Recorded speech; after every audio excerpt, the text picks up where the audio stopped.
नमस्कार दोस्तों आज की वीडियो में हम लोग देखेंगे विनोबा भावे यूनिवर्सिटी सेमेस्टर 1, 2, 3 यानी तीनों सेमेस्टर के लिए सेम सिलेबस होता है, इसलिए हमने तीनों सेमेस्टर लिख दिया। अगर आपका सेमेस्टर 1 है तब भी ठीक है, 2 है तब भी ठीक है, 3 है तब भी ठीक है, यानी तीनों में से कोई भी सेमेस्टर हो। अगर आपका सब्जेक्ट से सस्टेनेबल डेवलपमेंट है, ठीक है, सतत विकास, तो आपके लिए ये वीडियो है। इस वीडियो में हम सारे इंपॉर्टेंट क्वेश्चन आंसर के साथ देखेंगे, तो वीडियो को पूरा देखिएगा, ठीक है दोस्तों। तो चलिए शुरू करते हैं हम बिना किसी देरी किए हुए। तो देखिए एक एक करके हम सारे क्वेश्चन देखेंगे, लेकिन इससे पहले बहुत सारे लोगों का कन्फ्यूजन होता है। तो देखिए सिलेबस ऑलरेडी बता दिया गया, अगर नहीं भी देखें तो आप VBU के ऑफिशियल वेबसाइट से भी जाके सिलेबस देख लीजिएगा। और इसका इंपॉर्टेंट क्वेश्चन पहले ही बता दिया गया है, डिस्क्रिप्शन में लिंक है, आप जाइए और चेक कर लीजिएगा। चलिए अब डायरेक्ट आंसर और क्वेश्चन दोनों देख रहे हैं। तो अगर आपको पूरा करना है तो ये आप कर लीजिएगा, 75 मार्क्स का जो एग्जाम होता है वो आपका क्लियर हो जाएगा, ठीक है। उसके बाद एक और वीडियो आएगा जो कि ऑब्जेक्टिव आएगा, बस उसके बाद आपका क्लियर हो जाएगा। तो चलिए शुरू करते हैं। तो पहला सबसे इम्पॉर्टेंट क्वेश्चन है आपका, बोलेगा कि सतत विकास का अर्थ, उद्देश्य, घटक एवं महत्व स्पष्ट कीजिए। तो ये एक इम्पॉर्टेंट क्वेश्चन है, बहुत बार पूछे भी जा चुके हैं, ठीक है, बहुत प्रीवियस सेमेस्टर में पूछे भी जा चुके हैं। तो चलिए इसको समझने का प्रयास करेंगे कि आखिर सतत विकास है क्या। तो सतत विकास जो दोस्तों, इसको सस्टेनेबल डेवलपमेंट इंग्लिश में आपने इसका ये सब्जेक्ट का नाम भी है आपका, ठीक है। तो सतत विकास एक ऐसी विकास है जो वर्तमान पीढ़ी की आवश्यकताओं को पूर्ति इस प्रकार करता है कि भविष्य की पीढ़ियों की आवश्यकताओं को पूर्ति करने की क्षमता से समझौता ना हो। यानी कि सतत विकास का मतलब हुआ दोस्तों कि आज की आवश्यकता भी पूरी हो जाए और आने वाली पीढ़ी की जो आवश्यकता के लिए भी जो है रह जाए, मतलब उसका भी जो है फ्यूचर खराब ना हो, उसकी भी आवश्यकता के लिए कुछ संसाधन वगैरह जो भी है वो विकास रह जाए। तो इसी को बोलते हैं सतत विकास, ठीक है। यह आर्थिक, सामाजिक और पर्यावरणीय पक्षों में संतुलन बनाए रखने पर बल देता है। कौन? सतत विकास। चलिए आगे हम लोग थोड़ा और देखेंगे तो अच्छे से समझ आएगा कि सतत विकास का अर्थ क्या है, यानी कि ये है क्या। तो सतत विकास विकास की एक ऐसा दृष्टिकोण है जो वर्तमान पीढ़ी की आवश्यकता को पूरा करने के साथ साथ भावी पीढ़ी यानी कि आने वाली पीढ़ी की आवश्यकताओं को पूरा करने की क्षमता पर भी ध्यान रखते हुए जो है संसाधनों का खपत या भी हर चीज़ का उपयोग करता है सोच समझ के, ठीक है।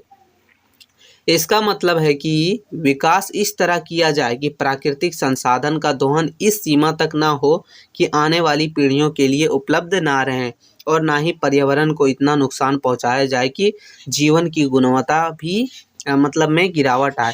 कहने का मतलब ये है कि इस विकास में क्या होता है, प्राकृतिक संसाधन हो या फिर किसी चीज़ हो या फिर पर्यावरण वगैरह हो, ठीक है, तो उसी सीमा तक ही जो है उपयोग किया जाता है, दोहन किया जाता है, ताकि आने वाली पीढ़ी का भी जो है उसके लिए रह जाए, ताकि वो भी अपना जीवन यापन अच्छे से कर सके। ऐसा ना हो कि उसके लिए उपलब्ध ही ना रहे और उनका जो है भविष्य खराब हो जो, ऐसा नहीं। वही सतत विकास कहलाता है, ठीक है। यानी कि आगे की पीढ़ी को ध्यान में रखते हुए जो विकास किया जाए वही सतत विकास कहलाता है, ठीक है। अब सतत विकास के मुख्य उद्देश्य क्या हैं? तो पहला, आर्थिक विकास के लिए तो सतत विकास का उद्देश्य आर्थिक विकास को बढ़ावा देना है, लेकिन यह सुनिश्चित करना कि विकास समावेशी या टिकाऊ हो, ठीक है। ये हो गया पहला। दूसरा इसका जो है महत्व है दोस्तों, वो है सामाजिक विकास। तो इसका उद्देश्य सामाजिक न्याय, समानता और सभी के लिए समान अवसर सुनिश्चित करने के लिए भी इसका उद्देश्य है। तीसरा हो गया दोस्तों पर्यावरण संरक्षण, यानी सतत विकास एक ऐसी महत्वपूर्ण उद्देश्य प्राकृतिक पर्यावरण की रक्षा करना और इसे जो है आने वाली पीढ़ी यानी कि भावी पीढ़ी के लिए भी सुरक्षित रखना, ये हो गया इसका एक और उद्देश्य। तो नेक्स्ट हम लोग का है दोस्तों, बोल रहा है कि संसाधनों का कुशल उपयोग, यानी कि इसका उद्देश्य प्राकृतिक संसाधनों का कुशलतापूर्वक उपयोग करना, यानी इतना ही उपयोग करना जो कि जितना ज़रूरत हो, ठीक है, और कचरा और प्रदूषण को कम करना ताकि सतत विकास को बढ़ावा दिया जा सके और आने वाली पीढ़ी के लिए भी ये जो संसाधन वगैरह जो है प्राकृतिक संसाधन, पर्यावरण वगैरह का संरक्षण किया जा सके। आगे दोस्तों गरीबी और असमानता को कम करना, यानी सतत विकास का उद्देश्य जो है गरीबी और असमानता को कम करना है ताकि सभी लोगों को बेहतर जीवन जीने का अवसर मिल सके, यानी सभी को बराबरी का जीवन जीने को मिल सके। फिर है जलवायु परिवर्तन का समाधान, यानी सतत विकास का उद्देश्य जलवायु परिवर्तन के प्रभावों को कम करना है और एक अस्थायी भविष्य सुनिश्चित करना है। यानी कि इसका जो एक उद्देश्य ये भी है दोस्तों कि जो जलवायु परिवर्तन होगा उसके प्रभावों को कम करना। कम कैसे किया जा सकता है? तो वनों की कम कटाई करके, प्राकृतिक संसाधनों का कम दोहन करके, तो उसके कारण जो है जलवायु परिवर्तन का प्रभाव को कम किया जा सकता है और आने वाली भविष्य को जो है सुनिश्चित करना, ये भी इसका एक उद्देश्य है। ठीक है, अब है सतत विकास के घटक। सतत विकास के कौन कौन से घटक है? ठीक है, तो मुख्य रूप से 3 घटक हैं। कौन कौन से? एक है आर्थिक घटक, सामाजिक घटक और पर्यावरणीय घटक। तो चलिए तीनों देखते हैं आखिर है क्या। तो पहला हो गया आर्थिक घटक। तो आर्थिक घटक, इसमें आर्थिक विकास, रोजगार सृजन, गरीबी उन्मूलन और संसाधनों का कुशल उपयोग शामिल है। तो ये हो गया आपका आर्थिक घटक। ठीक है, समझे। अब दोस्तों हम लोग का है सामाजिक घटक। सामाजिक घटक में आता है जिसमें शिक्षा, स्वास्थ्य, समानता, न्याय और सामुदायिक विकास शामिल है। तो ये हो गया सामाजिक घटक। अब हम लोग का है पर्यावरणीय घटक, यानी कि जिसमें पर्यावरण संरक्षण, प्रदूषण नियंत्रण, प्राकृतिक संसाधनों का संरक्षण और जैव विविधता का संरक्षण शामिल है। तो वो हो गया हम लोग का पर्यावरणीय घटक। देखिए नाम से ही पता चल रहा है, बस आपको थोड़ा सा ध्यान में रखना है ताकि आप अच्छे से बना के लिख सकते हैं। ठीक है, आगे है दोस्तों कि इन तीनों घटक को एक दूसरे के साथ जोड़कर सतत विकास को प्राप्त किया जा सकता है। यानी कि ये तीनों घटक जो है वो एक दूसरे के साथ जोड़कर जो है जुड़कर सतत विकास का जो है बढ़ावा देते हैं, सतत विकास को बढ़ावा देते हैं और उसको प्राप्त किया भी जा सकता है। फिर है सतत विकास का महत्व। इसका महत्व क्या है? आखिर क्यों जो है इसको बढ़ावा देना चाहिए? तो देखिए पर्यावरण की रक्षा करता है सबसे पहला।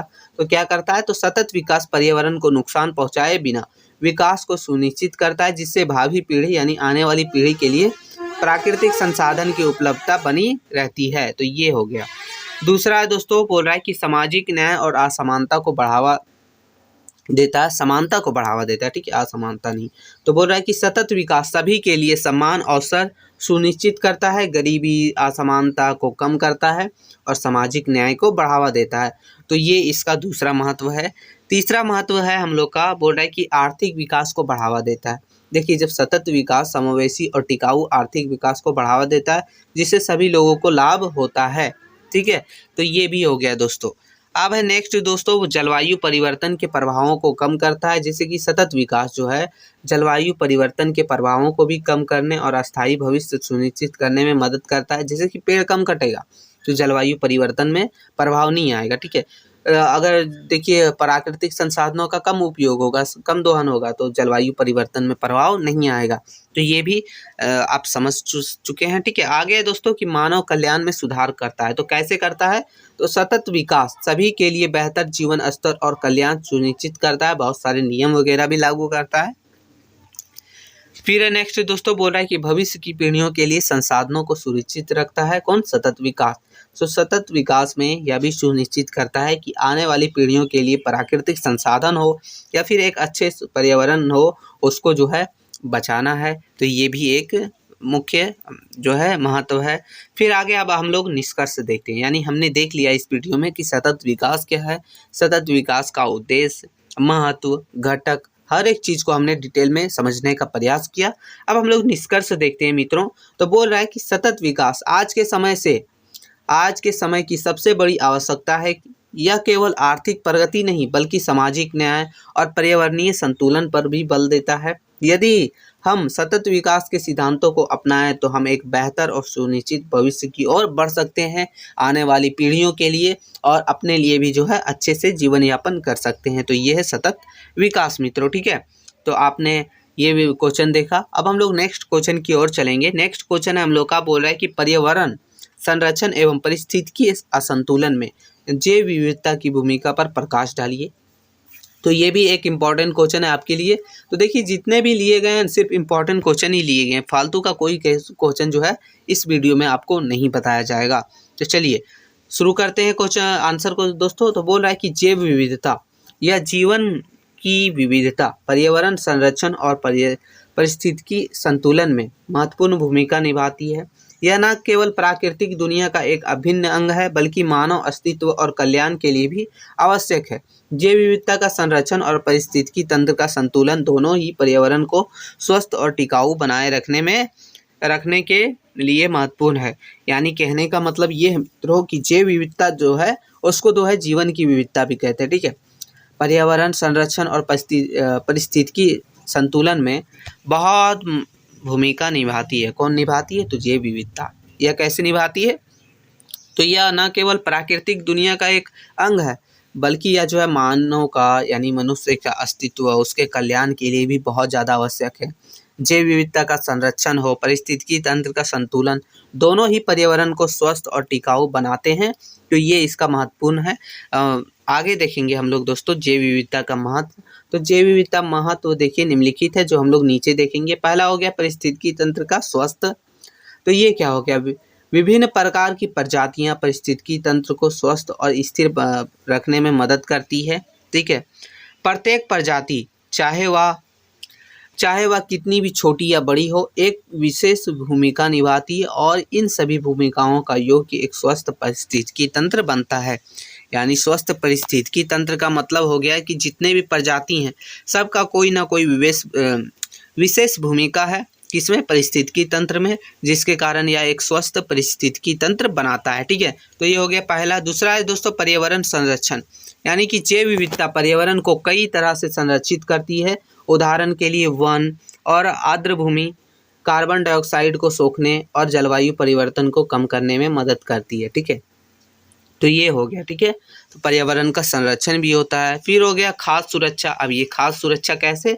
तो देखिए जैव विविधता खाद्य सुरक्षा के लिए भी आवश्यक है। विभिन्न प्रकार की पौधे और जानवरों से हमें भोजन मिलता है और आनुवांशिक विविधता फसलों और पशुधन को विभिन्न बीमारियों और जलवायु परिवर्तन के प्रति अधिक प्रतिरोधी बनाती है। तो ये भी एक इम्पॉर्टेंट हो गया खाद्य सुरक्षा। फिर है दोस्तों औषधीय संसाधन, यानी कि कई पौधे होते हैं, कई जानवर होते हैं जो औषधीय गुण उसमें पाए जाते हैं और जैव विविधता का नुकसान इन संभावित औषधीय संसाधनों को खोने के कारण भी बन सकता है। तो ये हो गया। ठीक है दोस्तों, अब हम लोग देखेंगे दोस्तों नेक्स्ट आर्थिक लाभ। इसका आर्थिक लाभ भी है। तो देखिए जैव विविधता पर्यटन, मत्स्य पालन यानी मछली पालन, ठीक है, और वानिकी जैसे विभिन्न क्षेत्रों में आर्थिक लाभ प्रदान करती है। फिर है दोस्तों सांस्कृतिक और सौंदर्य मूल्य, यानी कि जैव विविधता का सांस्कृतिक और सौंदर्य मूल्य भी है। कई संस्कृतियों में प्रकृति और वन्य जीवों का एक विशेष स्थान है और जैव विविधता का नुकसान इन संस्कृतियों को भी प्रभावित कर सकता है या फिर करता है। ठीक है, आगे दोस्तों पारिस्थितिकी संतुलन में जैव विविधता की क्या भूमिका है? तो पारिस्थितिकी असंतुलन में अब जैव विविधता की भूमिका को हम लोग देखेंगे। तो सबसे पहले प्रजातियों का लुप्त हो जाता है, यानी कि मानव गतिविधियों के कारण विशेष रूप से आवास विनाश, प्रदूषण और जलवायु परिवर्तन के कारण प्रजातियों का लुप्त होना एक बड़ी समस्या है। जैसे कि आप एग्जाम्पल के तौर पर समझिएगा, बहुत सारे जंगल करते हैं तो वहाँ की जो है बहुत सारी प्रजातियाँ जो है लुप्त हो जाती है। फिर जलवायु परिवर्तन के कारण भी, प्रदूषण के कारण भी। आप देखिए एक एग्जांपल ये ले सकते हैं कि 5G वगैरह आने से चिड़िया वगैरह देखिएगा बहुत सारा गायब हो चुका। ठीक है, तो ये भी एक हो गया। ठीक है, प्रजातियों का लुप्त होने का कारण। फिर आगे दोस्तों पारिस्थितिकी तंत्र का पतन होता है। जब एक प्रजाति विलुप्त हो जाती है तो इससे पारिस्थितिकी तंत्र में असंतुलन पैदा हो सकता है। उदाहरण के लिए यदि एक प्रजाति विलुप्त हो जाती है तो इससे पौधे के प्रजनन और खाद्य उत्पादन पर असर पड़ सकता है। यानी कि आपको पता है कि पारिस्थितिकी तंत्र में जो है जितने भी प्रजाति हैं वो एक दूसरे से जो है एक दूसरे पर डिपेंडेंट है। ठीक है, तो मान लीजिए अगर कोई विलुप्त हो जाता है तो पारिस्थितिकी तंत्र में असंतुलन पैदा हो सकता है। तो ये भी एक रीजन है। फिर जलवायु परिवर्तन दोस्तों, यानी कि जैव विविधता का नुकसान जलवायु परिवर्तन को भी बहुत ही जो है बदतर बना सकता है। उदाहरण के लिए वनों की कटाई में कार्बन डाइऑक्साइड का उत्सर्जन बढ़ जाता है, जैसे कि जलवायु परिवर्तन तेज हो सकता है। यानी कि देखिए वन क्या करते हैं तो कार्बन डाइऑक्साइड को अवशोषित करते हैं, यानी अपने अंदर लेते हैं। ठीक है, लेकिन मान लीजिए पेड़ की कटाई कर दी गई है। ठीक है, तो अब कार्बन डाइऑक्साइड कहाँ रहेगा? सिर्फ वातावरण में रहेगा और जो है उसके कारण जलवायु परिवर्तन भी होंगे और जो है मनुष्य को भी नुकसान पहुंचेगा, है ना। फिर हो गया दोस्तों प्रदूषण, यानी कि जैव विविधता का नुकसान प्रदूषण को भी बढ़ा सकता है। जैसे कि उदाहरण के लिए यदि एक फिल्टरिंग प्रजाति विलुप्त हो जाती है तो इससे पानी और हवा में प्रदूषण बढ़ सकता है। तो ये देख सकते हैं आप, उदाहरण बताया जा रहा है। फिर है दोस्तों आप देखेंगे जैव विविधता का संरक्षण। तो संरक्षण कैसे किया जा सकता है, कितने उपाय हैं और क्या क्या उपाय अपनाए जा सकते हैं, तो चलिए एक एक करके हम लोग समझने का प्रयास करेंगे। तो जैव विविधता के संरक्षण के लिए कई उपाय किए जा सकते हैं, जिनमें शामिल है सबसे पहले आवासों का संरक्षण किया जाए, यानी वन्य जीवों के आवासों को रक्षा करना और उसे बहाल करना महत्वपूर्ण है, यानी ये जरूरी है, ठीक है। उनके आवासों को जो है उजाड़ना नहीं है, किसी भी तरह से उसे बचाना है। फिर हो गया प्रदूषण को कम करना, यानी प्रदूषण को कम करना और पर्यावरण को स्वच्छ रखना भी आवश्यक है। फिर तीसरा हो गया दोस्तों जलवायु परिवर्तन को संबोधित करना, यानी कि जलवायु परिवर्तन से निपटने के लिए तत्काल कार्रवाई करना आवश्यक है, जिसमें कार्बन डाइऑक्साइड का उत्सर्जन कम करना और नवीकरणीय ऊर्जा स्रोतों का उपयोग करना शामिल है, ताकि जो है प्रदूषण कम फैले, ठीक है। आगे दोस्तों सतत प्रथाओं को बढ़ावा देना, यानी कि सतत कृषि, वाणिज्यिकी और मत्स्य पालन यानी कि मछली पालन को बढ़ावा देना भी आवश्यक है। आगे हो गया जागरूकता बढ़ाना यानी कि पर्यावरण संरक्षण और जैव विविधता के महत्व के बारे में जागरूकता बढ़ाना, बताना लोगों को, ताकि वे जो है प्रदूषण कम करें और जैव विविधता जागरूकता बढ़े और ये जो है जैव विविधता का जो है संरक्षण किया जा सके, ठीक है। अब इसका निष्कर्ष देख लेते हैं। निष्कर्ष थोड़ा लंबा लग रहा होगा, लेकिन लंबा नहीं है, कोई दिक्कत ना। निष्कर्ष है बोला कि जैव विविधता पर्यावरण संरक्षण और पारिस्थितिकी संतुलन के लिए आवश्यक है। मानव गतिविधियों के कारण जैव विविधता का नुकसान पर्यावरण को गंभीर रूप से प्रभावित कर सकता है, ठीक है, जिससे पारिस्थितिकी तंत्र का पतन, जलवायु परिवर्तन और प्रदूषण बढ़ सकता है। जैव विविधता के संरक्षण और पारिस्थितिकी तंत्र के संतुलन को बनाए रखने के लिए तत्काल कार्रवाई करना आवश्यक है, तभी जो है आगे भविष्य को, आगे आने वाले दिनों के लिए अच्छा हो सकता है, वरना जो है नुकसान हो गया। तो ये हमारा था क्वेश्चन नंबर दूसरा दोस्तों। अब क्वेश्चन नंबर तीसरा की ओर चलेंगे, जो कि सबसे ज़्यादा इंपॉर्टेंट है, ठीक है। क्वेश्चन नंबर 1 और क्वेश्चन नंबर 3, ठीक है। 2 वाला भी इंपॉर्टेंट है, बट आप उसे सिर्फ पढ़ लीजिएगा, ज़्यादा ध्यान रटना उठना नहीं है। तो ये हो गया क्वेश्चन नंबर 3, जो आपके लिए मोस्ट ज़्यादा इंपॉर्टेंट है, समझ लीजिए। तो बोल रहा है कि एजेंडा 21, हिंदी में ही बोलते हैं एजेंडा 21 तथा सतत विकास लक्ष्य SDS की विशेषताओं एवं उद्देश्यों का वर्णन कीजिए। तो सबसे पहले एजेंडा 21 क्या है और जो है सतत विकास लक्ष्य, जिसको SDGs कहते हैं, तो ये क्या है, तो चलिए हम लोग समझेंगे। तो एजेंडा 21 और सतत विकास SDG दोनों ही टिकाऊ विकास के लिए महत्वपूर्ण दस्तावेज हैं। ये दोनों एक नियम है, समझ लीजिए, दस्तावेज हैं, लेकिन इनके बीच बहुत सारे अंतर हैं, ठीक है। एजेंडा 21 जो है 1992 में पृथ्वी शिखर सम्मेलन में अपनाया गया और गैर बाध्यकारी कार्य योजना, जो कि पर्यावरण और विकास के बीच संबंधों को केंद्रित करती है। तो ये है एजेंडा 21, ठीक है, एजेंडा 21। वही SDG यानी कि SDGs जो है 2015 में संयुक्त राष्ट्र द्वारा अपनाए गए, जो कि 17 लक्ष्यों का एक समूह है, जो 1930 तक गरीबी, असमानता, जलवायु परिवर्तन और पर्यावरणीय गिरावट सहित विभिन्न वैश्विक चुनौतियों का समाधान के लिए ये जो है टारगेट दिया गया है, टारगेट बनाया है खुद ने, यानी कि हमको ये सब करना है। कौन? SDG, जो कि 2015 में हुआ था, ठीक है। तो अब देखेंगे एक एक करके दोनों का जो है ये दोस्तों महत्व वगैरह, आखिर ये क्या है, विशेषता देखते हैं। सबसे पहले एजेंडा 21 की विशेषता क्या है, तो गैर बाध्यकारी, यानी कि एजेंडा 21 एक गैर बाध्यकारी दस्तावेज है, जिसका अर्थ है कि देशों को इसे लागू करने के लिए कोई कानूनी रूप से बाध्य नहीं किया जा सकता है, यानी कि उसकी मर्जी, अगर वो चाहे तो उसका जो है लागू कर सकते हैं, ना चाहें तो ना कर सकते हैं। तो ये है, ठीक है। आगे दोस्तों कि पर्यावरण और विकास का एकीकरण, यानी कि एजेंडा 21 जो है पर्यावरण और विकास का एक साथ लाने पर जोर देता है। यह स्वीकार करता है कि दोनों एक दूसरे से जुड़े हुए हैं, ये एजेंडा 21 कहता है, ठीक है। फिर आगे क्या है, क्षेत्रीय और स्थानीय कार्यान्वयन, यानी कि एजेंडा 21 का कार्यान्वयन यानी कि कार्य जो है राष्ट्रीय, क्षेत्रीय और स्थानीय स्तर पर किया जाना है, जिसमें जो है सरकारों, निजी क्षेत्रों और नागरिक समाज सहित सभी हितधारकों को की भागीदारी शामिल है। तो ये है एजेंडा 21, ठीक है। इसको जो है दोस्तों टोटल 4 वर्गों में विभाजित किया जाता है, मुख्य भागों में।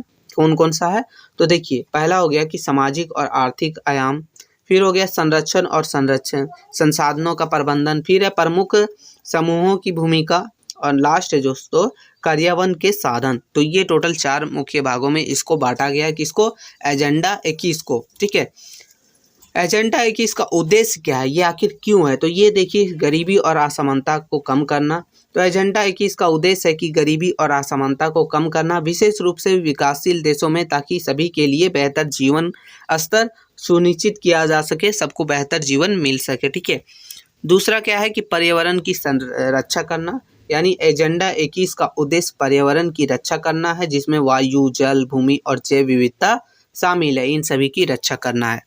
नेक्स्ट इसका महत्व है दोस्तों संसाधनों का सतत उपयोग, यानी कि एजेंडा 21 का उद्देश्य प्राकृतिक संसाधनों का सतत उपयोग करना है, ताकि भविष्य की पीढ़ियों के लिए ज़रूरत के लिए भी थोड़ा सा जो है संसाधन वगैरह बचाया जा सके, ताकि उनको भी दिक्कत ना हो। फिर है कि अस्थायी जीवन शैली को बढ़ावा देना, यानी एजेंडा 21 का उद्देश्य अस्थायी जीवन शैली को बढ़ावा देना है, जिसमें जो है उपभोग और उत्पादन के अस्थायी तरीके को अपनाना शामिल है। ठीक है, ये हो गया दोस्तों। अब हम लोग देखेंगे, ये हमने देख लिया एजेंडा 21 के बारे में, उसका महत्व देख लिया, उसका उपयोग देख लिया, उसके विशेषता देख लिए। ठीक है, एजेंडा 21 क्या है वो हमने समझ लिया।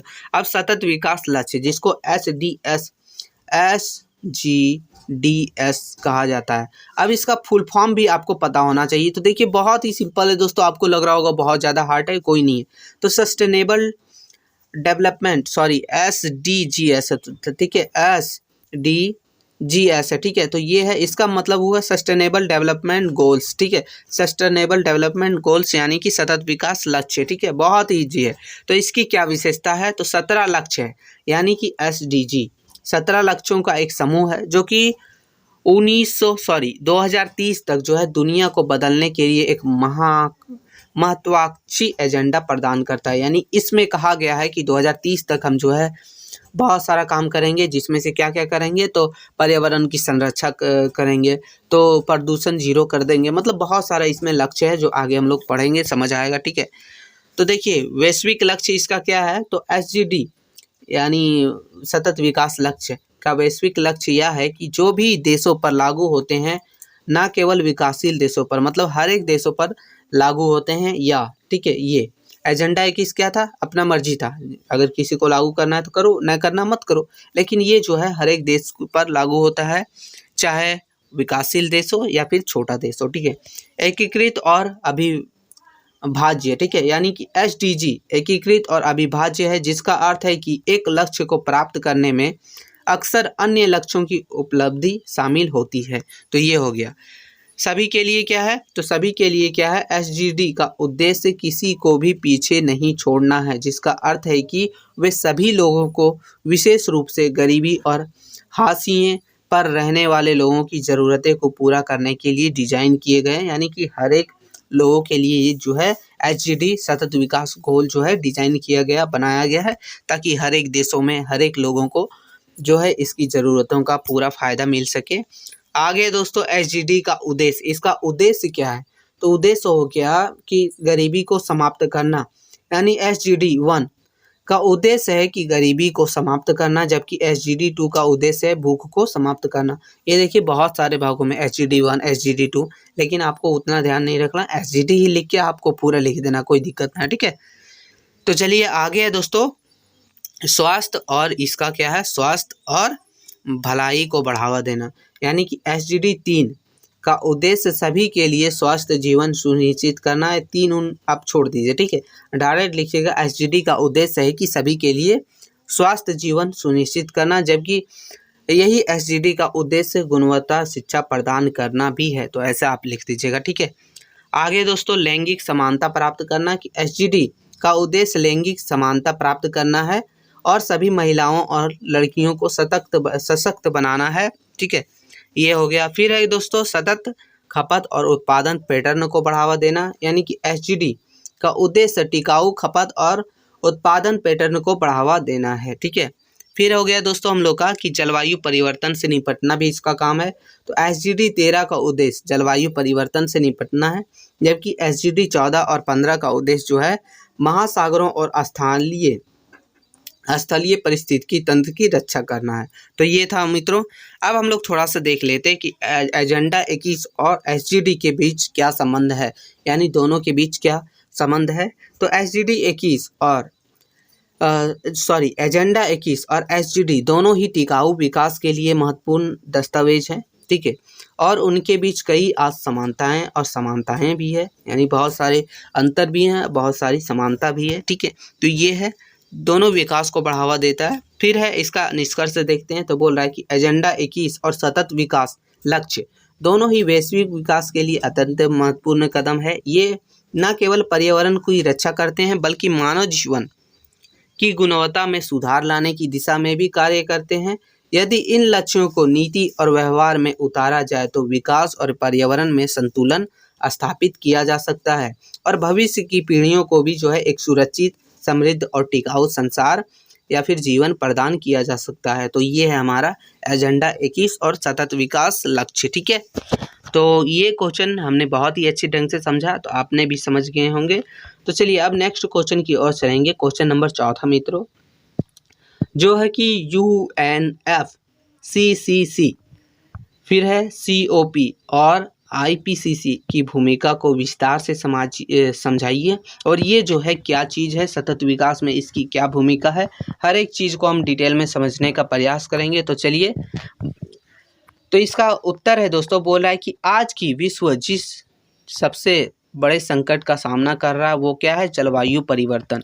बहुत सारे जलवायु परिवर्तन, बहुत सारे देश जो है, मतलब लगभग सभी देश जो है यही संकट का सामना कर रहा है, जलवायु परिवर्तन। और ये क्यों होता है, हमारे मनुष्य के गतिविधियों से, अन्य अत्यधिक वन कटाई और इधर उधर, मतलब बहुत सारे गतिविधियों के प्रदूषण बढ़ने से ये सब चीज़ों से होता है। चलिए अच्छे से हम लोग नीचे समझते हैं।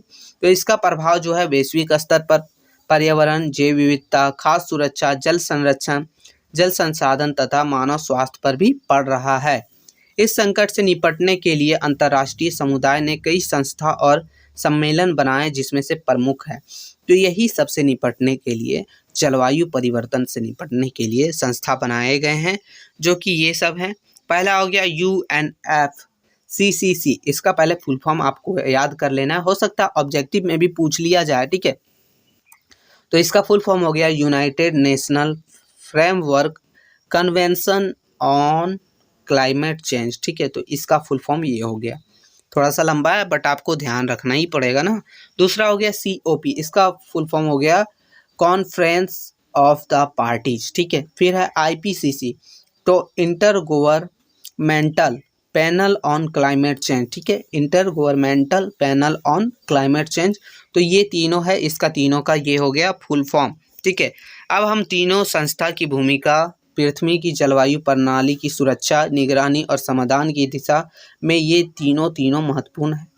तो ये हम लोग नीचे अच्छे से पढ़ते कि आखिर ये क्या है। तो UNFCCC, जिसको बोलते हैं संयुक्त राष्ट्र जलवायु परिवर्तन रूपरेखा अभी समय, यानी कि इसको इंग्लिश में भी हमने ऊपर देखा, ठीक है। तो इसकी स्थापना से लेके हम हर एक डिटेल को देखते हैं। तो पहले स्थापना कब हुई थी, तो 1992 में रियो डी जेनेरियो में हुआ, जो कि पृथ्वी सम्मेलन के दौरान UNFCCC को स्वीकार किया गया था, अर्थ सम्मेलन, ठीक है, यानी कि अर्थ समिट के द्वारा। तो आपको देखिए ये सब डेट वगैरह भी थोड़ा याद रखना है, क्योंकि ऑब्जेक्टिव में पूछ लिया जा सकता है। तो ठीक है, इसका उद्देश्य है दोस्तों वैश्विक ग्रीन हाउस गैस का उत्सर्जन को नियंत्रित करना और जलवायु परिवर्तन के प्रभावों से निपटना। तो ये इसका मुख्य उद्देश्य है, किसका, UNFCCC, ठीक है। इसका सदस्यता देखते हैं, तो इसमें टोटल 198 देश शामिल है, जिसमें जो है पार्टियां हैं, जिसको जो है पार्टियों कहा जाता है, ठीक है। 158 देश है। और इसका काम क्या है, इसका मुख्य कार्य देखते हैं, तो सदस्य देशों को जलवायु परिवर्तन से संबंधित जानकारी साझा करने के लिए जो है ये काम करता है। फिर है अनुकूल और समन की नीति बनाना, ठीक है। फिर हो गया दोस्तों वित्तीय सहायता और तकनीकी सहयोग प्रदान करना, ताकि जो है जलवायु परिवर्तन को रोका जा सके, ठीक है। फिर हो गया इसका प्रमुख पहल, यानी कि इसमें जो है बहुत सारे काम हुए हैं, नीति हैं। आखिर ये क्या क्या हुआ, तो क्योटो प्रोटोकॉल, ठीक है, क्योटो प्रोटोकॉल जो कि 1997 में हुआ था। विकसित देशों द्वारा GHG उत्सर्जन में कमी लाने की कानूनी बाध्यता है ये, ठीक है। फिर दूसरा हो गया पेरिस समझौता, जो कि 2015 में हुआ था। वैश्विक तापमान वृद्धि को 2 डिग्री से नीचे रखने का लक्ष्य है। फिर हो गया COP, अब हम लोग देखेंगे COP, ये हमने देख लिया था क्या, UNFCCC। अब COP के बारे में देखेंगे, इसका परिचय देखेंगे, इसका कार्य देखेंगे, इसका पहल देखेंगे, इसका उद्देश्य देखेंगे, सब चीज़ देखेंगे, ठीक है। तो इसका फुल फॉर्म है कॉन्फ्रेंस ऑफ द पार्टीज, ठीक है।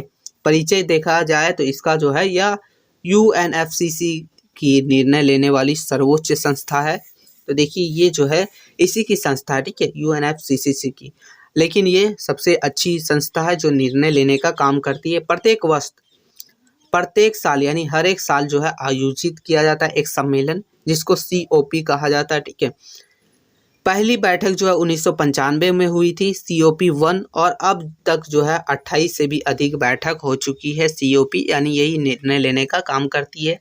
इसका उद्देश्य है CNFCCC के उद्देश्यों को प्राप्त करने के लिए आवश्यक निर्णय लेना।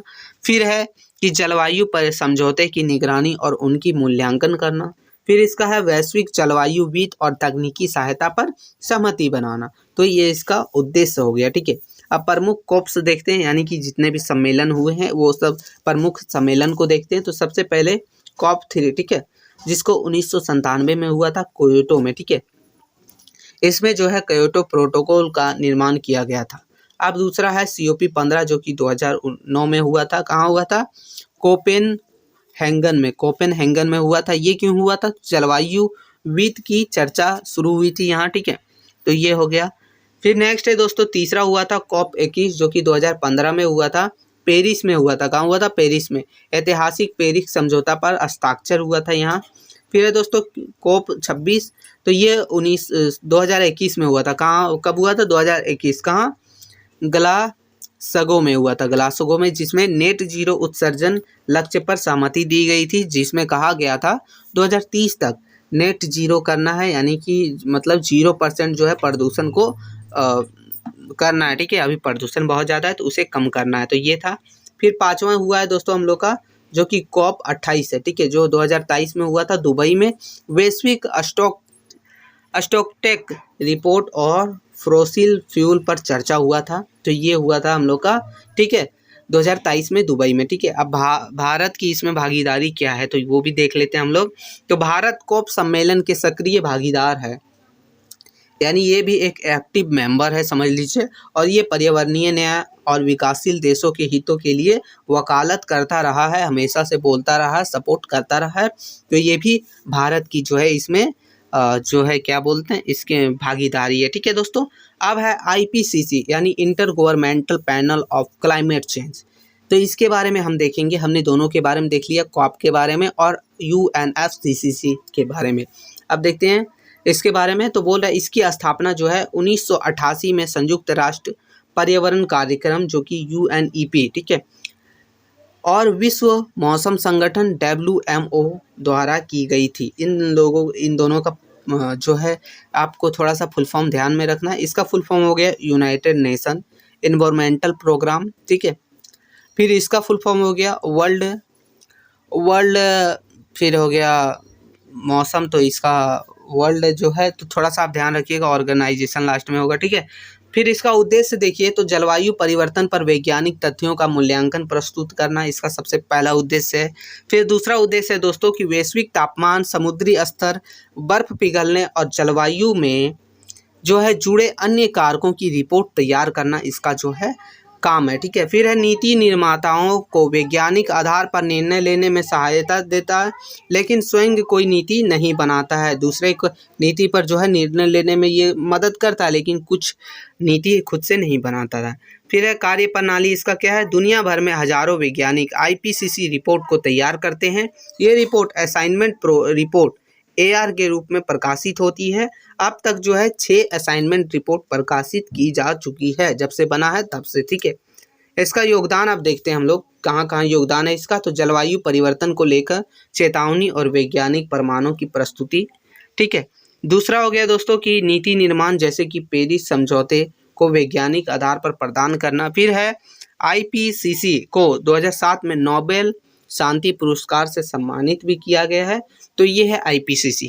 तो दोस्तों इस वीडियो में हमने देखा UNFCCC, COP, फिर IPCC के बारे में हर एक डिटेल देखा, आखिर ये है क्या, इसका फुल फॉर्म, इसकी स्थापना, इसका काम, इसका उद्देश्य, इसका महत्व, हर एक चीज़ को देखा। ठीक है, अब निष्कर्ष देखते हैं। बोल रहा है कि UNFCCC, COP और IPCC तीनों संस्था जलवायु परिवर्तन से लड़ने के लिए अंतर्राष्ट्रीय समुदाय प्रयासों को तीन मजबूत स्तंभ है, यानी तीनों जो है जलवायु परिवर्तन से लड़ने के लिए आवश्यक है। ठीक है, UNFCCC जो है रूपरेखा और दिशा प्रदान करता है, जबकि जो है COP जो है नीति निर्धारक और सहयोग सुनिश्चित करता है, और IPCC वैज्ञानिक आधार पर चेतावनी प्रदान करता है। तो ये तीनों का तीनों अलग अलग काम है, लेकिन तीनों जो है एक मुख्य रूप से महत्वपूर्ण भूमिका निभाती है जलवायु परिवर्तन को रोकने के लिए। ठीक है, अब दोस्तों हम लोग क्वेश्चन नंबर 5वां की ओर चलेंगे, जो कि क्वेश्चन नंबर 5वां बोल रहा है कि सतत विकास में कृषि एवं वानिकी की भूमिका पर चर्चा कीजिए, जो कि एक मोस्ट इम्पॉर्टेंट है क्वेश्चन है दोस्तों। तो चलिए उत्तर को हम देखते हैं, एक एक करके अच्छे से समझेंगे। बोल रहा है कि सतत विकास में कृषि और वानिकी की महत्वपूर्ण भूमिका है। कृषि और वानिकी दोनों ही मानव जीवन के लिए आवश्यक है और इनका पर्यावरण, अर्थव्यवस्था और सामाजिक विकास पर गहरा प्रभाव पड़ता है। सतत विकास का अर्थ ही है कि वर्तमान पीढ़ी की आवश्यकताओं को पूरा करते हुए भावी पीढ़ी यानी कि आने वाली पीढ़ी को अपनी आवश्यकताओं को पूरा करने की क्षमता को समझौता किए बिना जो है कृषि और वानिकी दोनों ही इस परिभाषा को साकार करने में महत्वपूर्ण भूमिका निभाती है। यानी कहने का मतलब है दोस्तों, दोनों जो है यानी कि कृषि और वानिकी दोनों ही मानव जीवन के लिए बहुत ज़्यादा ज़रूरी है, और इसका जो है पर्यावरण, अर्थव्यवस्था और सामाजिक विकास पर इसका बहुत गहरा प्रभाव पड़ता है। इसलिए सतत विकास में इसकी जो है बहुत ज़्यादा आवश्यकता है। ठीक है दोस्तों, अब देखेंगे हम इसका कृषि पे इसकी क्या भूमिका पड़ती है। ठीक है, कृषि पर जो है इसकी क्या भूमिका है। तो सबसे पहले खाद्य सुरक्षा, यानी कि कृषि मानव आबादी के लिए भोजन के मुख्य स्रोत हैं, आपको भी पता है ना। सतत कृषि पद्धति को अपनाकर हम यह सुनिश्चित कर सकते हैं कि आने वाली पीढ़ियों के लिए भी पर्याप्त भोजन उपलब्ध हो सके। ठीक है, तो ये हो गया खाद्य सुरक्षा। फिर है आर्थिक विकास इसका, यानी कि कृषि क्षेत्र ग्रामीण क्षेत्रों में रोजगार और आय का एक महत्वपूर्ण स्रोत है। गांवों में आपको भी पता है ना, सतत कृषि पद्धति को अपनाकर हम न केवल किसानों की आय बढ़ा सकते हैं, बल्कि ग्रामीण अर्थव्यवस्था को भी मजबूत कर सकते हैं, क्योंकि जब आय बढ़ेगा तो अर्थव्यवस्था भी मजबूत होगा। फिर है दोस्तों पर्यावरण संरक्षण, यानी कि पारंपरिक कृषि पद्धति से पर्यावरण को काफ़ी नुकसान हो सकता है, जैसे कि मिट्टी का क्षरण, पानी का प्रदूषण और जैव विविधता का नुकसान। सतत कृषि पद्धति जैसे कि जैविक खेती, फसल चक्रण और संरक्षण खेती इन पर्यावरणीय समस्याओं को कम करने में मदद कर सकती है। तो ये हो गया पर्यावरण संरक्षण। फिर है जलवायु परिवर्तन का मुकाबला। कृषि क्षेत्र जलवायु परिवर्तन में भी योगदान देता है। कैसे देता है? तो विशेष रूप से ग्रीन हाउस गैसें के उत्सर्जन के माध्यम से सतत कृषि पद्धति को अपनाकर हम उत्सर्जन को कम कर सकते हैं और जलवायु परिवर्तन के प्रभावों को कम कर सकते हैं। तो ये जलवायु परिवर्तन का मुकाबला भी कर सकते हैं। फिर है सामाजिक विकास, देखते हैं इसका। तो सामाजिक विकास क्या है? तो सतत कृषि पद्धति को अपनाकर हम ग्रामीण समुदायों को सशक्त बना सकते हैं, लैंगिक समानता को बढ़ावा दे सकते हैं और खाद्य सुरक्षा सुनिश्चित कर सकते हैं। फिर है वानिकी की भूमिका। बोल रहा है कि पर्यावरण संरक्षण। ठीक है, अब इसमें वानिकी की भूमिका हमने देखा, कृषि की भूमिका, अब देखेंगे वानिकी की भूमिका, जिसमें पर्यावरण संरक्षण पहला हो जाता है कि वन जलवायु परिवर्तन को कम करने, मिट्टी के कटाव को रोकने, पानी को शुद्ध करने और जैव विविधता को बनाए रखने में महत्वपूर्ण भूमिका निभाता है। कौन?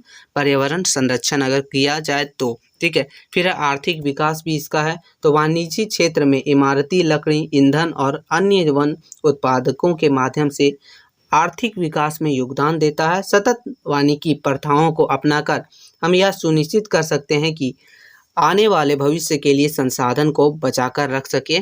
ठीक है, तो ये हो गया आर्थिक विकास। फिर सामाजिक विकास इसका, तो वन्य समुदायों को भोजन, आश्रय और अन्य आवश्यक संसाधन प्रदान करते हैं।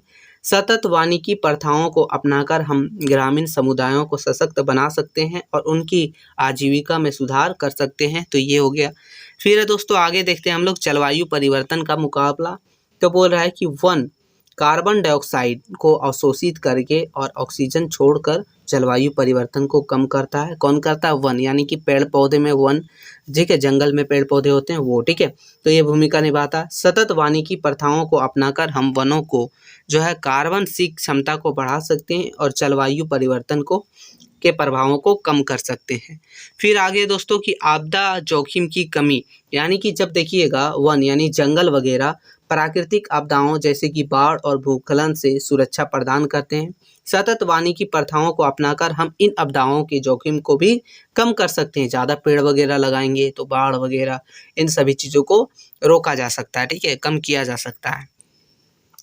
फिर है कृषि और वानिकी के बीच क्या संबंध है, यानी दोनों के बीच क्या संबंध है, ठीक है। हमने दोनों का जो है महत्वपूर्ण विशेषता वगैरह, योगदान वगैरह, उद्देश्य वगैरह देख लिया। अब दोनों का जो है हम देखेंगे संबंध है, ठीक है, यानी कि कृषि और वानिकी के बीच एक मजबूत संबंध है और दोनों क्षेत्र को एक साथ विकसित करना सतत विकास के लिए महत्वपूर्ण है। कृषि वानिकी जो कृषि और वानिकी को एक साथ जोड़ती है, एक सतत कृषि पद्धति जो पर्यावरण और आर्थिक लाभ प्रदान करती है, ठीक है मित्रों। फिर है दोस्तों कि कृषि वानिकी के लाभ, तो अब कृषि वानिकी के लाभ क्या है, तो पहले तो पर्यावरण संरक्षण होगा। कैसे होगा? तो कृषि वानिकी पद्धति मिट्टी के कटाव को रोकेगी, पानी को शुद्ध करेगी और जैव विविधता को बढ़ावा देगी, जिससे पर्यावरण संरक्षण होगा। फिर इसका आर्थिक लाभ होगा, यानी कि कृषि वानिकी पद्धति किसानों की आय बढ़ाती है और ग्रामीण अर्थव्यवस्था को मजबूत करती है, ये हो गया आर्थिक लाभ होता है। फिर जलवायु परिवर्तन का मुकाबला करती है, यानी कि कृषि वानिकी पद्धति कार्बन डाइऑक्साइड को अवशोषित करके और ग्रीन हाउस गैसों को उत्सर्जन को कम करती है, जिससे जलवायु परिवर्तन जो है कम हो सकता है। फिर है सामाजिक विकास होता है इससे, क्या ऐसे? तो कृषि वानिकी पद्धति ग्रामीण समुदायों को सशक्त बनाती है और उनकी आजीविका में सुधार करती है। फिर है दोस्तों हम लोग का बोल रहा है अब आगे कि सतत विकास के लिए कृषि और वानिकी को बढ़ावा देने के लिए उपाय, तो क्या उपाय हो सकते हैं जिससे ये जो है बढ़ावा दिया जा सके और सतत विकास जो है बढ़ सके? तो सतत विकास यानी सतत कृषि पद्धति को अपनाकर जैविक खेती, फसल चक्रण और संरक्षण कृषि जैसी सतत कृषि पद्धति को बढ़ावा देना आवश्यक है, ताकि जो है सतत विकास किया जा सके, उसको बढ़ावा दिया जा सके, प्रदूषण कम किया जा सके और जो है आगे आने वाले भविष्य के लिए संसाधनों को रखा जा सके, ठीक है। अब इसका निष्कर्ष देख लें हम लोग एकदम शॉर्ट में। बोल रहे हैं कि सतत विकास के लिए कृषि और वानिकी महत्वपूर्ण क्षेत्र है। इन दोनों क्षेत्रों को इस तरह से प्रबंधित करने की आवश्यकता है कि जो पर्यावरण, सामाजिक और आर्थिक पहलू है उसको संतुलित किया जा सके, ठीक है। तो ये इसका निष्कर्ष हो गया दोस्तों। हमने देखा कृषि और वानिकी की क्या भूमिका है सतत विकास में, ठीक है, डिटेल में। तो ये अगर क्वेश्चन आए तो आपको यही लिखना है। अब आगे क्वेश्चन है, क्वेश्चन नंबर 6 हम लोग का। बोला है कि स्वास्थ्य और शिक्षा के मानव अधिकार को सतत विकास में परिप्रेक्ष्य को समझाइए। तो चलिए ये भी क्वेश्चन हम इजीली तरीके से समझने का प्रयास करेंगे। थोड़ा सा आपको समझना है, ताकि अगर क्वेश्चन आए भी तो आप खुद से बैठा के लिख सकते हैं। तो बोल रहा है स्वास्थ्य और शिक्षा न केवल मानव जीवन की मूलभूत आवश्यकताएं, बल्कि ये मानव अधिकारों के दो अत्यंत महत्वपूर्ण स्तंभ भी हैं। यानी कहने का मतलब ये है कि ये केवल इसकी जो है आवश्यकता नहीं है, बल्कि ये अधिकार का भी एक जो है जरूरी महत्वपूर्ण स्तंभ है। इन दोनों अधिकारों की पूर्ति से ही किसी समाज के समग्र विकास संभव हो पाता है, मानी अच्छे से किसी समाज का विकास हो पाता है। जब हम सतत विकास की बात करते हैं तो उसका मूल उद्देश्य यह है कि वर्तमान पीढ़ी की आवश्यकताओं को इस प्रकार पूरा करना कि भविष्य की पीढ़ियों को भी अपनी आवश्यकताओं के लिए पूर्ति कर सके और उसके लिए भी संसाधनों का उपयोग करने के लिए बचा रह सके। स्वास्थ्य और शिक्षा के बिना सतत विकास केवल एक कल्पना बनकर रह जाएगा। अब बोल रहा है कि स्वास्थ्य और शिक्षा के बिना सतत विकास सिर्फ एक सपना बन के रह जाएगा, पूरा नहीं हो पाएगा। तो ये कैसे नहीं हो पाएगा, तो चलिए हम लोग डिटेल में समझते हैं। तो स्वास्थ्य एक मौलिक मानव अधिकार है। तो देखिए स्वास्थ्य का अधिकार, तो स्वास्थ्य जीवन जीने का अधिकार प्रत्येक व्यक्ति को होना चाहिए, चाहे वह किसी भी जाति, धर्म, वर्ग या लिंग से संबंधित हो। यह अधिकार केवल बीमारियों से इलाज तक सीमित नहीं है, बल्कि इसमें पोषक, स्वस्थ जल, स्वच्छता, मानसिक स्वास्थ्य और सुरक्षित वातावरण जैसी बात शामिल है। उसी को स्वस्थ जीवन बोलते हैं। स्वास्थ्य जीवन का मतलब सिर्फ दवाई या इलाज नहीं है, इसका मतलब है अच्छे पोषक तत्व, स्वस्थ जल, स्वच्छता, मानसिक स्वास्थ्य और सुरक्षित वातावरण, ये सब इसमें आते हैं, ठीक है। आगे दोस्तों सतत विकास से संबंध, इसमें सतत विकास से क्या संबंध है, ठीक है, ये कैसे सतत विकास से जो है रिलेट करता है, ठीक है। तो सतत विकास लक्ष्य जो कि SDGs, ठीक है, सस्टेनेबल डेवलपमेंट गोल्स में लक्ष्य 3 विशेष रूप से सभी के लिए अच्छा स्वास्थ्य को और कल्याण सुनिश्चित करने पर ही केंद्रित है, ठीक है। इसमें मृत्यु दर में कमी, बच्चों की टीकाकरण, एड्स, मलेरिया जैसी बीमारियों को रोकथाम और मानसिक स्वास्थ्य शामिल है, किसमें, SDG लक्ष्य 3 में, ठीक है। तो ये सतत विकास का इसके साथ संबंध है, देख रहे हैं। यदि लोग स्वस्थ ठीक नहीं रहेंगे तो वो शिक्षा, रोजगार और समाज में सक्रिय भागीदारी नहीं कर पाएंगे, जिससे विकास की प्रक्रिया बाधित हो सकती है या फिर विकास रुक सकता है, ठीक है। अब इसके प्रमुख पहल देख लेते हैं, यानी कि ये क्या मतलब, सीधा समझिए कि सरकार के द्वारा ये कौन कौन सी नीतियां अपनाई गई है इसको जो है रोकने के लिए, ठीक है, इसके जो है सही करने के लिए, स्वास्थ्य वगैरह को, स्वास्थ्य शिक्षा को बनाए रखने के लिए। तो पहला हो गया राष्ट्रीय स्वास्थ्य मिशन NHM, ठीक है, नेशनल हेल्थ मैनेजमेंट या फिर मिशन बोल सकते हैं, ठीक है। आयुष्मान भारत योजना, फिर है स्वच्छ भारत अभियान जो कि स्वास्थ्य से गहरा संबंध है इन तीनों का।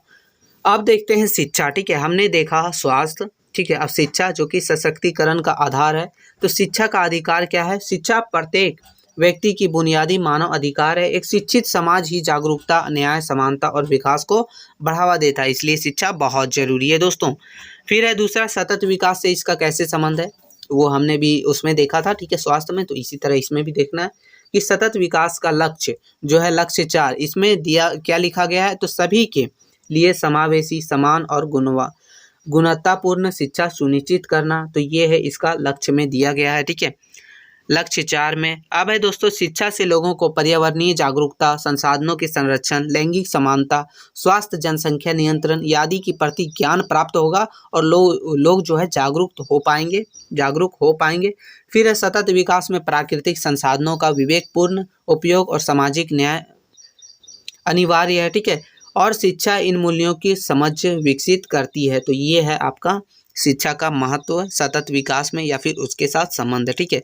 अब इसके भारत में क्या क्या उपाय हैं, भारत में क्या क्या नियम लागू किए गए हैं, क्या क्या पहल हैं। तो पहला हो गया मुफ्त और अनिवार्य शिक्षा का अधिकार अधिनियम जो कि 2009 में हुआ था, ठीक है, RT इसको बोलते हैं। फिर है दोस्तों राष्ट्रीय शिक्षा नीति 2020 जो कि NEP, इसी के तहत हम लोग पढ़ रहे हैं, FYUGP है ना, NEP 2020 न्यू शिक्षा नीति 2020। फिर है दोस्तों सरस्वती साइकिल योजना, बालिका शिक्षा प्रोत्साहन योजनाएं आदि जो है इसमें जो है अपना योगदान निभाती है और शिक्षा को बढ़ावा देती है, ठीक है। तो ये सब योजनाएं हैं, कुछ कुछ आपको लिख भी देना, हो सकता है कुछ कुछ ऑब्जेक्टिव टाइप में भी पूछा जाए, तो आपको ध्यान रखना है, ठीक है। अब स्वास्थ्य और शिक्षा का आपसी संबंध क्या है, तो देखिए अच्छा स्वास्थ्य ही शिक्षा प्राप्त करने की बुनियादी रखता है और शिक्षा ही अच्छे स्वास्थ्य को बनाए रखने में सहायक होती है, यानी दोनों एक दूसरे पर निर्भर है। अच्छा स्वास्थ्य रहेगा तो शिक्षा प्राप्त कर सकते हैं और शिक्षा रहेगा तो अच्छे स्वास्थ्य को बनाए रखने में सहायक हो सकती है। कुपोषित या बीमार बच्चे स्कूल नहीं जा सकते और अशिक्षित व्यक्ति स्वास्थ्य के प्रति जागरूक नहीं होते हैं।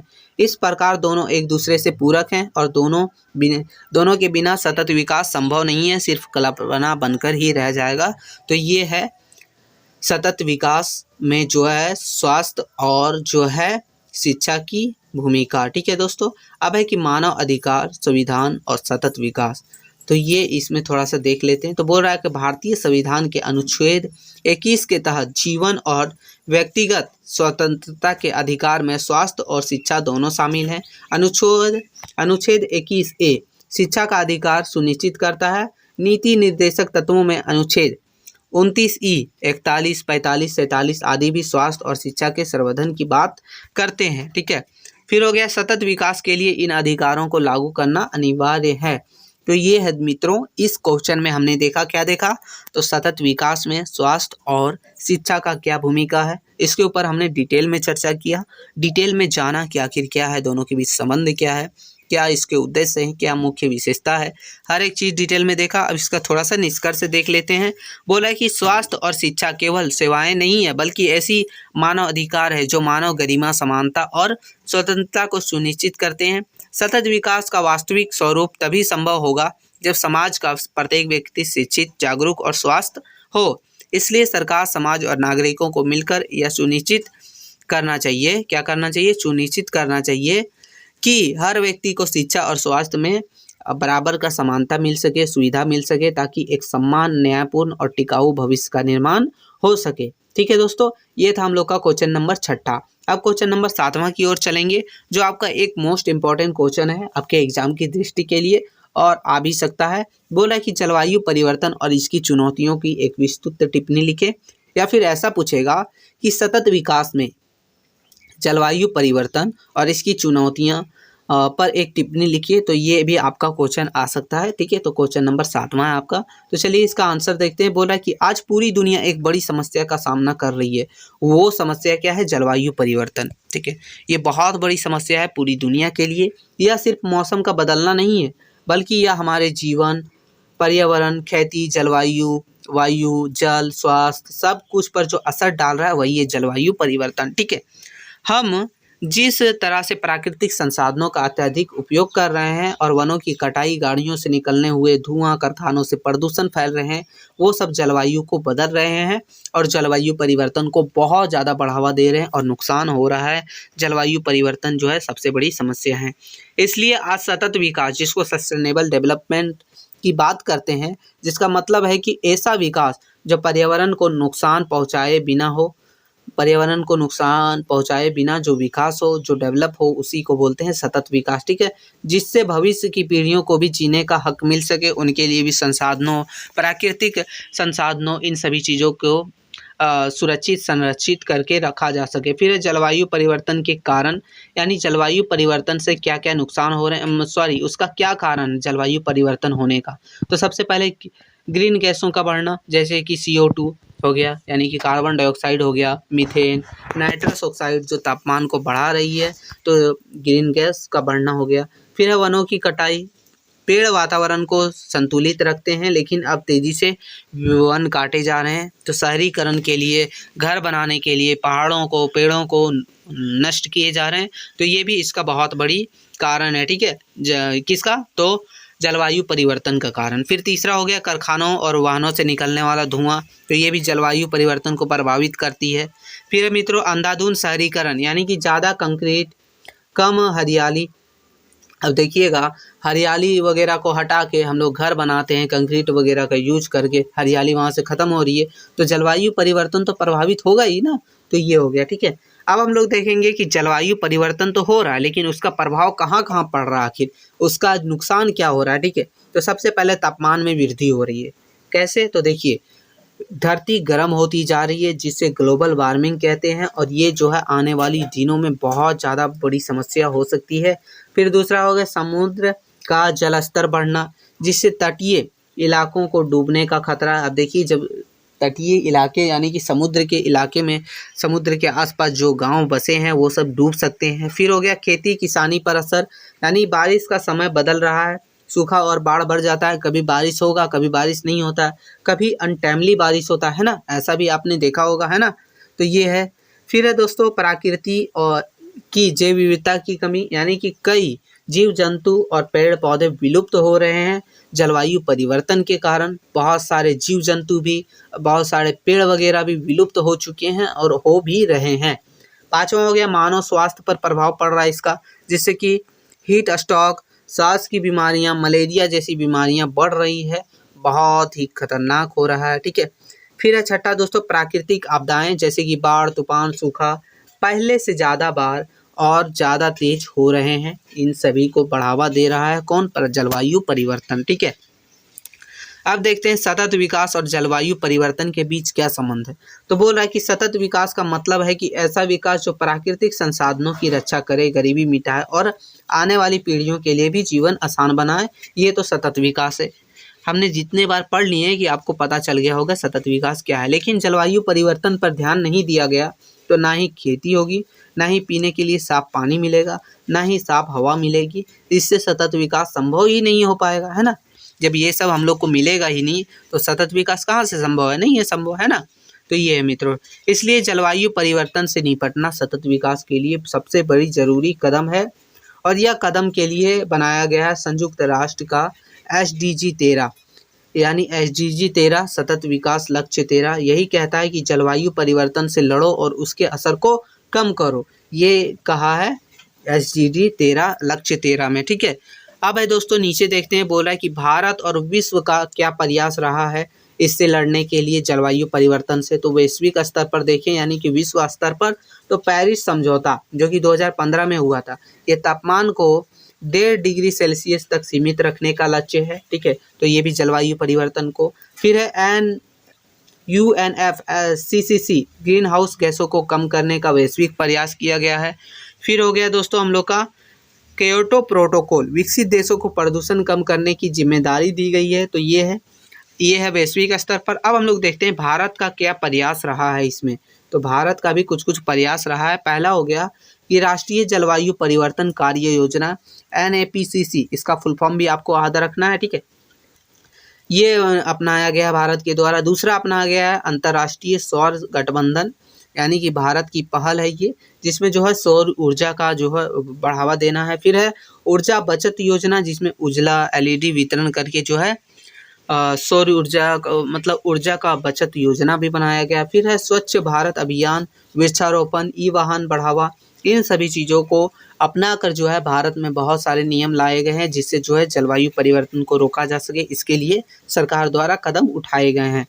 इसका समाधान और सुझाव क्या है, यानी कि क्या समाधान होना चाहिए, कैसे इसे रोका जाना चाहिए।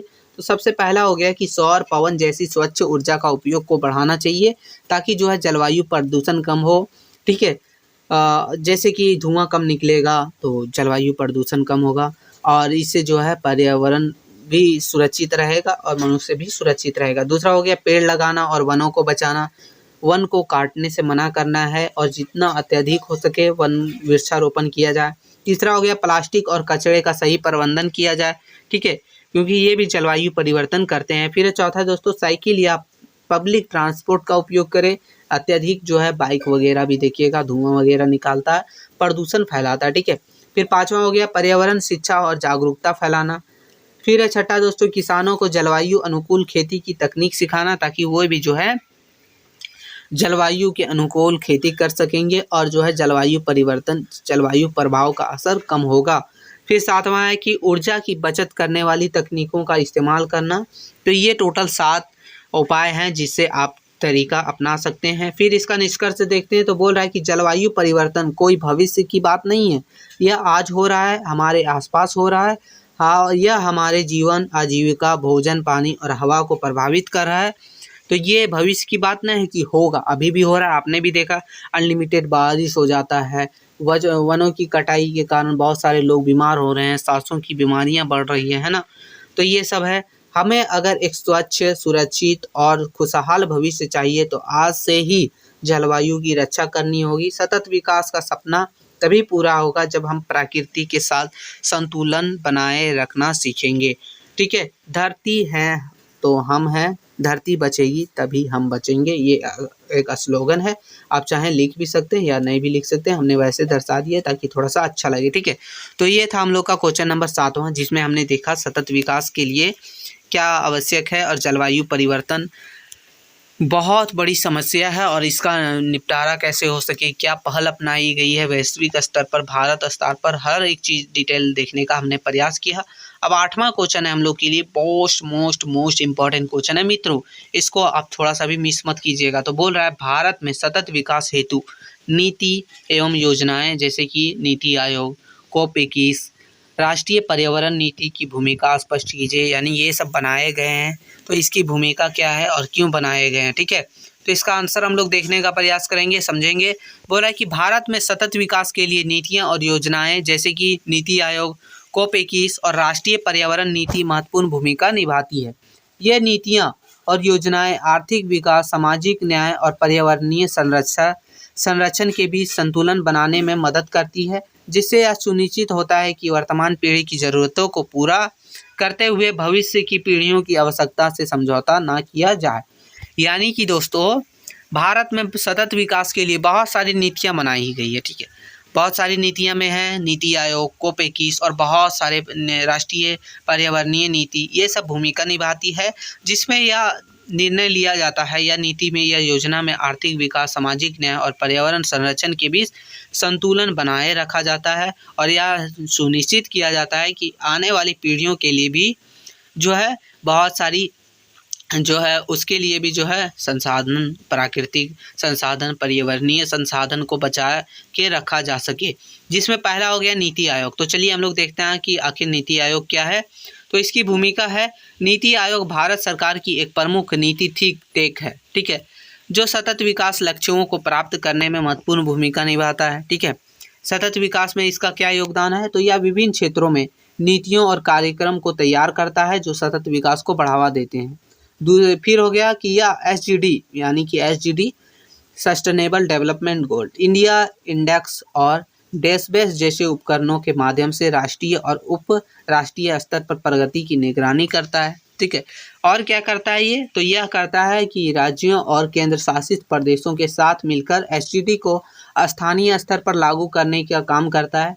फिर यह SDG के कार्यान्वयन के लिए जागरूकता, क्षमता निर्माण और साझेदारी को बढ़ावा देता है। कौन देता है, नीति आयोग। फिर है कि दोस्तों कि यह नवाचार और औद्योगिक संचालित सतत विकास को बढ़ावा देता है और यह सहकारी और प्रतिस्पर्धी संघवाद की भावना से 2030 एजेंडा का नेतृत्व करता है, यानी 2030 तक जो जीरो प्रदूषण करने का जो लक्ष्य है बहुत सारे देशों का, उसे भी जो है ये नेतृत्व करता है और इसे बढ़ावा देता है, इसे जो है सपोर्ट करता है। फिर है COP21, ये क्या हो गया, तो पेरिस जलवायु समझौता को ही COP21 के नाम से जानते हैं, ठीक है। इसकी भूमिका देखते हैं। COP21 या पेरिस जलवायु समझौता भी आप लिख सकते हैं, जलवायु परिवर्तन से निपटने के लिए एक अंतर्राष्ट्रीय समझौता है जो 2015 में पेरिस में आयोजित जलवायु सम्मेलन में इसको अपनाया गया था, जिसे बनाया गया था, ठीक है। इसका योगदान क्या है सतत विकास में, तो यह जलवायु परिवर्तन के प्रभावों को कम करता है और अनुकूल के लिए एक वैश्विक ढांचा प्रदान करता है। दूसरा, यह देशों को अपनी राष्ट्रीय स्तर पर निर्धारित योगदान के माध्यम से उत्सर्जन को कम करने के लिए प्रतिबद्ध करता है। तीसरा, यह क्या करता है कि यह जलवायु वित्त, प्रौद्योगिकी हस्तांतरण और क्षमता निर्माण के माध्यम से विकासशील देशों को समर्थन प्रदान करता है, ठीक है। मतलब कि यह जो है विकासशील देशों के साथ जो है एग्रीमेंट के टाइप में ये जो है जलवायु वित्त, प्रौद्योगिकी हस्तांतरण और क्षमता निर्माण करने के माध्यम से इसको जो है समर्थन देता है, सपोर्ट देता है। फिर आगे क्या करता है, यह सतत विकास को बढ़ावा देने और जलवायु परिवर्तन के प्रभावों को कम करने के लिए एक मजबूत वैश्विक सहयोग को समर्थन करता है, यानी सपोर्ट करता है। फिर जो है भारत ने भी इस समझौते पर हस्ताक्षर किए हैं, यानी कि उसने भी इसे सपोर्ट किए हैं, वो भी इसका जो है भागीदार है, वो भी इसका जो है एक मेंबर है, ठीक है। और अपने जलवायु लक्ष्यों को प्राप्त करने के लिए प्रतिबद्ध है, ठीक है, भारत भी, ठीक है। तो ये है दोस्तों। अब देखते हैं इसका जो है तीसरा हम लोग का है राष्ट्रीय पर्यावरण नीति। हमने 2 देख लिया है, एक देख लिया COP21 और दूसरा देख लिया हमने नीति आयोग। अब ये हम लोग का है तीसरा, बोल रहा है कि पर्यावरण नीति, राष्ट्रीय पर्यावरण नीति जिसको बोलते हैं नेशनल एनवायरमेंटल पॉलिसी। इसकी भूमिका है कि राष्ट्रीय पर्यावरण नीति भारत सरकार द्वारा 2006 में जारी की गई नीति है, जिसका उद्देश्य है कि पर्यावरण संरक्षण और सतत विकास को बढ़ावा देना। सतत विकास में योगदान इसका क्या है, तो चलिए देखते हैं। तो यह प्राकृतिक संसाधनों के संरक्षण, प्रदूषण को कम करने और जैव विविधता को बनाए रखने के लिए व्यापक ढांचा प्रदान करती है। दूसरा हो गया दोस्तों कि यह पर्यावरण संरक्षण को आर्थिक और सामाजिक विकास नीतियों में एकीकृत करने पर जोर देती है। और तीसरा हम लोग का है, बोला कि यह पर्यावरणीय शासन में सुशासन के सिद्धांतों को लागू करने और स्थानीय समुदायों, गैर सरकारी संगठनों और नए हितधारकों के साथ साझेदारी के बढ़ावा देने में समर्थन देती है, सपोर्ट करती है, ठीक है। फिर है दोस्तों कि यह पर्यावरण संरक्षण के लिए वित्त, प्रौद्योगिकी और ज्ञान के प्रवाह को सुनिश्चित करने का प्रयास करती है, ज्ञान को बढ़ावा देने का प्रयास करती है। यह पर्यावरण संरक्षण के लिए एक मजबूत कानूनी और नियामक ढांचा प्रदान करती है। कौन, तो ये NE जिसको नीति बोलते हैं, जिसको बोलते हैं दोस्तों राष्ट्रीय पर्यावरण नीति, ठीक है। तो ये करती है।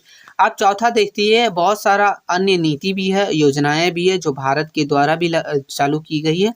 आप इसके जगह पर अन्य नीति और योजनाएं लिखा है, उसकी जगह पर आप लिख सकते हैं भारत की कुछ प्रमुख भूमिकाएं या फिर प्रमुख योजनाएं, जिसमें हो गया स्वच्छ भारत मिशन, शहरी और ग्रामीण क्षेत्रों को स्वच्छता और स्वच्छता को बढ़ावा देना। फिर है बेटी बचाओ बेटी पढ़ाओ, बालिका शिक्षा और सशक्तिकरण को बढ़ावा देना। फिर है दोस्तों प्रधानमंत्री आवास योजना, सभी के लिए आवास उपलब्ध कराना। प्रधानमंत्री जनधन योजना, वित्तीय समावेशन को बढ़ावा देना, ठीक है, यानी सब लोग जो है बैंकिंग का उपयोग कर सके। फिर है राष्ट्रीय स्वच्छ वायु कार्यक्रम, जिसमें वायु प्रदूषण को कम करना। फिर है कौशल विकास और उद्यमिता नीतियां, जिसमें जो है युवाओं को रोजगार और अवसर प्रदान करना और उद्यमिता को बढ़ावा देना। तो ये भारत सरकार के द्वारा निकाली गई कुछ नीतियां हैं जो सतत विकास को बढ़ावा देने में काम करती है। निष्कर्ष में देखेंगे तो बोल रहा है कि भारत में सतत विकास के लिए बहुत सारी नीति बनाई गई है, जैसे कि नीति आयोग, कोप21 और राष्ट्रीय पर्यावरण नीति, ठीक है, सब भारत का ही है मित्रों, ठीक है, कोई भी बाहर का नहीं है बताया जा रहा, बाहर का भी है लेकिन भारत में जो अपनाया गया है देश को पर्यावरण की रक्षा करते हुए आगे बढ़ने में मदद करती है। अगर इसका सही तरीके से पालन हो तो लोगों को सहयोग मिले तो भारत एक सुरक्षित और टिकाऊ भविष्य की ओर बढ़ सकता है, अगर इसका अच्छे से किया जाए, ठीक है, अच्छे से फॉलो किया जाए तो दोस्तों ये हम लोग का सिर्फ 8 ही क्वेश्चन था, 8 ही इम्पोर्टेंट हमको लगा जो ज़रूरत से ज़्यादा इम्पोर्टेंट है आपके एग्जाम की दृष्टि से, और ये सस्टेनेबल डेवलपमेंट के लिए आपके हैं, ठीक है, सस्टेनेबल डेवलपमेंट जिसका है सेमेस्टर 1, 2, 3 सबके लिए है। इसका PDF मेरे पास अवेलेबल नहीं है, लेकिन आप टेलीग्राम चैनल पर जाके ज्वाइन हो जाइए, क्योंकि जब ऑब्जेक्टिव क्वेश्चन अपलोड होगा तो सबसे पहले नोटिफिकेशन मिल सकता है, और कोई भी वीडियो वगैरह नोटिस वगैरह सबसे पहले आपको वहीं मिलता है, ठीक है। अगर थोड़ा सा भी हेल्पफुल लगा हो तो एक छोटा सा लाइक करके, चैनल पर नए चैनल को सब्सक्राइब करके बेल आइकन को ऑन कर दीजिएगा, ताकि जैसे ही कोई वीडियो अपलोड हो सबसे पहले आपको नोटिफिकेशन मिल सके। मिलते हैं नई वीडियो में दोस्तों, तब तक के लिए जय हिंद मित्रों।